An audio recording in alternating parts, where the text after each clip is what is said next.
I was up there when we were using nothing but sail, of course, and we used sailboats not through choice, but because we had to, up until 1951, 52.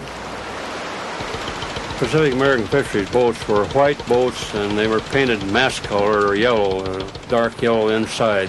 And they were choice boats. They were recognized all over as being some of the best. Our boats were about 31, 32 feet long. The wooden hull, it was a double-ender. It had a steamed oak ribs, and it had a keel made out of, well, tulip wood was one that we used, and then they had oak and various hardwoods. But these steamed oak ribs were the thing that held it together. And then we had, in the early days, Port Orford cedar planking, so the boats were very well made, and our boats in particular were made down in Oregon, and we'd ship them up to Alaska on our steamer on deck. When the fisherman showed up, he had his partner with him. The partner was called a boat puller, and the captain was the man to whom the boat had been issued, and it was up to him to get a good partner, or he probably wouldn't get a job the next year. He was given a mast and a boom for the sail and a sprit for the sail, which was a lighter stick or spar that was used to make the sail bigger by poking it up into the corner and then fastening the bottom of the sprit to the mast. We also issued the fishermen a tent. They slept in a little tent up in the forward or forecastle end of the boat. It wasn't certainly a real bedroom, but at least they could put their deerskin hide down there, which most of them use underneath some kind of a mattress, maybe an air mattress or none at all. And this tent enclosed them in that little space up in the front end of the boat. They also got what we called a Swede stove. It was a copper pressure kerosene-fired single-burner stove that they made their coffee on.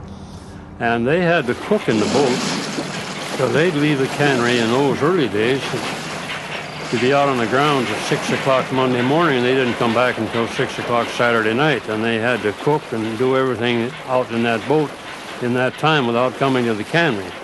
This Swede stove burned kerosene, so they each had to have something to get those stoves started. They didn't start very well out in the cold weather with kerosene, so each one of them got a pop bottle full of alcohol, wood alcohol. They'd use that to help start the stove. And then another thing we gave them, the doctor used to put that up, were pop bottles full of hand wash, which was nothing more or less than carbolic acid and water. And that was to prevent their getting infected hands in the boat, which was quite common. And to prevent that, they used this carbolic wash on their hands. And also they used to bring ladies' hose with them, silk hose, and put around their wrists where the oilskins would chafe their wrist. They got a net. At that time we were fishing linen nets. They were issued 2 shackles of net. A shackle is 75 fathoms long and 28 meshes deep. They got 2 of those shackles of net made of linen. But one of the most necessary things, of course, was the food. And that itself it was quite an event, the issuance of food. The men lined up at the mess house or the warehouse where the mess supplies were stored, and the steward, generally, the cannery steward, would come out, and they would issue the supplies to the fishermen. And in most cases, the supplies were put in a salmon box, and they were issued all kinds of things that could be kept in the boat without spoiling. And like, for instance, Scandinavians, they got some special stuff like that hardtack. We call them phonograph records, round hardtack. And also there was, of course, no fresh meat. They might get some, take it out for the first day or something, but they got canned meats of all kinds. Everything under the sun. I didn't realize how much stuff could be canned. And the Italian boats, of course, they wanted lots of spaghetti and olive oil and that sort of thing, and they were issued Romanello cheese and Campbell's soup, everybody got soup, and we got butter and eggs and that sort of thing.